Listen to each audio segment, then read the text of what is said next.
Hi, this is Sanjeet here और ये एक बहुत इंपॉर्टेंट वीडियो होने वाला है। ये कोई छोटा रील नहीं है या 1 मिनट का वीडियो नहीं है, थोड़ा शायद लेंदी होगा, but is one of the most important video जो मैं आपको बताने वाला हूँ। That's going to be about stress. Okay, stress और ओबेसिटी का क्या कनेक्शन है और कैसे स्ट्रेस की वजह से आपका ओबेसिटी बढ़ता है। ये बहुत जरूरी कनेक्शन मैं आपको बताने वाला हूँ। आपको बहुत बार आपको ये सुना होगा, इनफैक्ट मुझसे भी आपने सुना होगा कि स्ट्रेस ये एक बहुत इंपॉर्टेंट पिलर है फिटनेस के लिए। आप जितना कम स्ट्रेस लोगे उतना आपकी बॉडी हेल्दी रहती है, वाटर रिटेंशन नहीं होता है, ब्लोटिंग नहीं होता है, बहुत सारी चीजें मैंने आपको ऑलरेडी बताई होगी। बट आज मैं आपको एक अलग टाइप का कनेक्शन बताने वाला हूँ। एक एग्जांपल देके बताने वाला हूँ तो आपको बहुत ज्यादा बेटर तरीके से समझे। I try my level best, में ज्यादा टेक्निकल वर्ड नहीं यूज करूंगा। I am going to give you simple examples, but आपको ध्यान देना है। Okay, it's going to be very very important video. ये मैं वीडियो जानबूझ के एंड ऑफ द ईयर में रखा था, क्योंकि ये मुझे कुछ बहुत स्पेशल चीज बतानी थी। मुझे सिर्फ आपको ऐसे ही विश नहीं करना था। So let's start with this video. सबसे पहले आपको यह समझना है कि स्ट्रेस जो होते हैं वो दो तरीके के स्ट्रेस होते हैं। हम सब ओके दो तरीके के स्ट्रेस में डील करते हैं। एक स्ट्रेस जो होता है वो 5% होता है, और दूसरा स्ट्रेस जो होता है that's going to be 95%। So huge, okay huge. So आप सोचोगे कि ये कौन से दो टाइप के स्ट्रेस होते हैं। एक जो 5% टाइप का स्ट्रेस होता है that is a real stress. Okay, actual में वो स्ट्रेस होता है।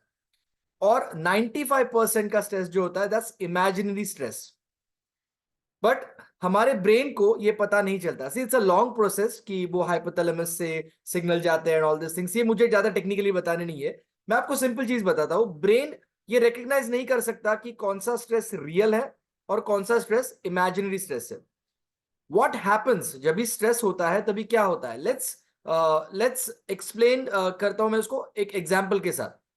अगर आपके सामने कोई बहुत बड़ा डेंजर आ गया, let's let's do it like कि आपके सामने शेर आ गया। ओके, अगर आपके सामने शेर आ गया, वो टाइम पे आप क्या करोगे? Definitely you will run. Okay, आपकी बॉडी जो है वो स्ट्रेस को रिकग्नाइज करेगी, और क्या होता है, एनर्जी के लिए जितनी भी शुगर आपके ब्लड में वो रिलीज करेगी, और वो पूरे शुगर के साथ आप यू विल हैव कंप्लीट आपके मसल को स्ट्रॉन्ग करके आप रन करोगे। वो टाइम पे आप सिंपल चीज बताओ ना, क्या वो टाइम पे आपको लगता है बॉडी डाइजेशन पे फोकस करेगी? आपको लगता है वो टाइम पे बॉडी रिकवरी, रिजुविनेशन, डिटॉक्सिफिकेशन, या सीएनएस के पास, या whatever X Y Z thing सारी, या कार्डियोवास्कुलर सिस्टम पे फोकस करेगी? नहीं, वो टाइम पे सिर्फ वो शुगर रिलीज करेगी, बहुत सारा एनर्जी देगी, मसल्स टाइट करेगी, और वो आपको रन करने के लिए कहेगी। Okay, and that is perfect. Okay, ये परफेक्ट है। ये मैंने 5% स्ट्रेस के बारे में कहा, जो रियल स्ट्रेस होता है। ओके, समटाइम्स समथिंग हैपेंस, आप डेंजर में हो या what ever it is, okay that's 5%। But 95% time जो स्ट्रेस होता है वो इमेजिनरी स्ट्रेस होता है। नाउ इसका नेक्स्ट एग्जांपल, अगर शेर आ गया तो, अगर शेर आ गया तो क्या होगा? अगर शेर आ गया तो क्या हो गया? अगर शेर आ गया तो सी, मैंने कहा ब्रेन या बॉडी जो भी आपको वो रिकग्नाइज नहीं कर पाती है रियल स्ट्रेस और इमेजिनरी स्ट्रेस के बारे में। इसके वजह से वो इमेजिनरी स्ट्रेस को रियल स्ट्रेस समझती है, और उसके वजह से वो क्या करती है, अच्छा स्ट्रेस हुआ, इमीडिएटली शुगर थ्रो करो और उसके मसल टाइट करो, बाकी सारा सिस्टम का ध्यान मत दो अभी। ओके, जस्ट फोकस करो कि वो भागने पे और वो शुगर रिलीज, एनर्जी रिलीज पे फोकस करो। बट बिलीव मी, 95% टाइम वो इमेजिनरी स्ट्रेस होता है। अगर शेर आ गया तो ये सोच के आप भागते नहीं हो कभी भी। Okay, you just think about it, अरे हो गया तो ऐसा करेंगे वैसा करेंगे। बट बॉडी तो शुगर रिलीज करती है, और शुगर रिलीज करने की वजह से then obesity, diabetes and all this things, hypertension and everything happens. So आपको ये समझना है, ओके कि आप क्या मूवी चला रहे हो आपके ब्रेन में। Okay, what you are thinking. 95% time जो इमेजिनरी स्ट्रेस होता है ना, बिलीव मी, आप उसको कॉन्कर कर सकते हो। You just have to focus कि सारा लाइफस्टाइल बेटर रखो, ये सारी चीजें। बट आपको ये समझना है कि स्ट्रेस लेने के वजह से आपके बॉडी में बहुत बड़ा प्रॉब्लम हो रहा है। बहुत बार हम स्ट्रेस नहीं लेने को, हाँ ठीक है यार स्ट्रेस नहीं लेना चाहिए, थोड़ा सा मेडिटेशन कर लिया हो गया, नहीं नहीं, आपको ये आदत डालनी है। Everything is all about habit. So आपको हैबिट डालनी है। स्ट्रेस होने के बाद आपको ये समझना, अगर अभी मैं स्ट्रेस ले रहा हूं जो एक्चुअली मेरे सामने नहीं है, मैं फ्यूचर के बारे में अनवांटेड स्ट्रेस ले रहा हूं, या 95% वाला जो है वो मैं ले रहा हूं या ले रही हूं। सो बॉडी में शुगर रिलीज हो रही है जो मुझे नहीं चाहिए, जिसके वजह से मुझे शुगर के इश्यूज हो सकते हैं, ब्लड प्रेशर हो सकता है, obesity. Okay, one of the most important reason. So आपको यह समझना है कि ये स्ट्रेस के वजह से मेजरली हो रहा है। डेफिनेटली आपके लाइफस्टाइल हैबिट, आपका food, nutrition, everything does matter a lot, but आपका स्ट्रेस लेवल कहीं ना कहीं आप उस चीज के ऊपर इतना ध्यान नहीं दे रहे हो, बट बॉडी को बेचारे को समझ नहीं रहा है, ब्रेन को समझ नहीं रहा है, वो सेम सिग्नल थ्रो करता है जो एक्चुअल शेयर आया है या इमेजिनरी शेयर आया है, उसको नहीं समझता है। सो यहां पे आपको फोकस करना है, you have to take care of your that 95% imaginary stress, उसके वजह से बहुत प्रॉब्लम्स हो रहे हैं। So that's why stress is very important. So let's focus, okay, 2024 में हम लोग हमारे स्ट्रेस लेवल पे मैक्सिमम फोकस करेंगे। हम लोग वो 95% स्ट्रेस पे, सी 5% जो रियल स्ट्रेस है वो definitely, okay, that's very important, और वो उसके वजह से कोई प्रॉब्लम नहीं होता। अगर रियल में शेर आ गया या डेंजर आ गया, you have to fight, okay, you have to fight और फ्लाइट, ओके, वो करना ही पड़ता है। उसके वजह से प्रॉब्लम नहीं है, वो शुगर अगर रिलीज भी हो तो यूज हो जाती है। बट ये जो 95% है उसके ऊपर हम लोग will focus more on that.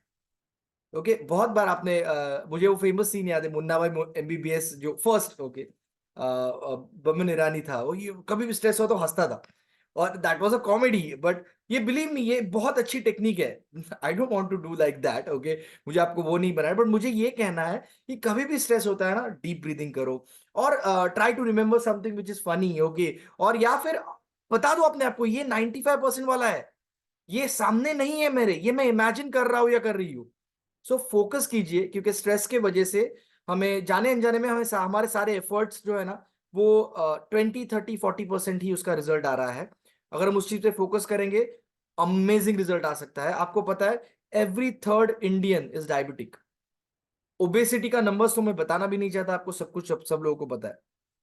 आप ये सोचो कि सिर्फ इमेजिनेशन के वजह से अगर ओबेसिटी और डायबिटीज इतना बढ़ सकता है, imagination, only imagination, okay, imaginary stress इतना बढ़ सकता है, इसका मतलब यह है कि आप आपके सबकॉन्शियस माइंड को, ओके, डेफिनेटली आप जैसे चाहिए वैसे उल्लू बना सकते हो। सो लेट्स सी दिस थोड़ा सा अलग पॉइंट ऑफ व्यू से। आप आपके सबकॉन्शियस माइंड में एक अच्छा मूवी भी तो चला सकते हो।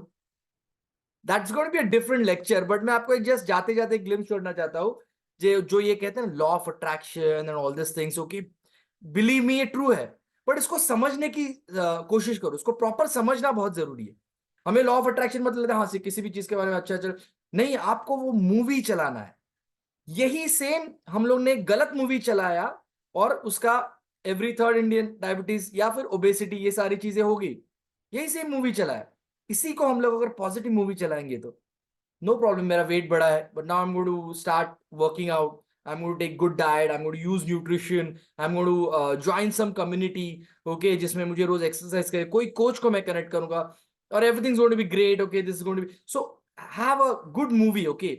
बुरे मूवी से अगर हो सकता है, इसका मतलब मूवी से हो सकता है, ओके, ये तो फिक्स है, फिक्स है, आप मानो ना मानो हो सकता है, क्योंकि बुरे मूवी से प्रूवन हो गया ओबेसिटी और डायबिटीज बढ़ रहा है। सो अच्छे मूवी से 100% अच्छी चीजें भी हो सकती है। सो एफर्ट्स तो करेंगे, I am not saying just see movie, okay, efforts तो करेंगे, बट क्या हम लोग उसको अच्छे मूवी देख के, ओके, उसको एफर्ट्स करेंगे तो multiple result, multiple result, believe me, आप जो अमेजिंग ट्रांसफॉर्मेशन देखते हो ना, it also has a deep connection with mindset, stress level and this good movie. So I think मैंने आपको मेरा मैसेज बहुत अच्छे से डिलीवर किया है, and all the very best, and wish you all a very very happy new year 2024 के कुछ अच्छे फिटनेस गोल डिसाइड करो। और जैसे मैं हमेशा कहता हूँ, फिटनेस गोल्स डिसाइड करते वक्त एंड रिजल्ट्स के आपको गोल्स नहीं डिसाइड करने हैं, ओके, आपको एक्शन के गोल्स डिसाइड करने हैं। मुझे 5 किलो कम करना है, ओके, ऐसा गोल नहीं डिसाइड करो। मुझे 5 किलो कम करने के लिए आप देखो क्या क्या चीजें लगने वाली है, okay, may be water intake, nutrition, XYZ thing, okay, जो आप नहीं कर पा रहे हो, उसमें से कोई एक चीज जो थोड़ी डुएबल है, बहुत ज्यादा हार्ड एकदम मत करो, थोड़ी जो डुएबल है उसको पिक आउट करो, फर्स्ट 15, 20, 30 डेज उसको फॉलो करो, आपका कॉन्फिडेंस इतना बढ़ जाएगा कि आप बोलेगा अगर मैंने ये कर दिया तो आगे भी कर सकता हूँ। Okay, so all the best again, wish you and your entire family a very happy new year. 2024 is going to be the fittest, healthiest and happiest new year of their life. Thank you so much, all the best.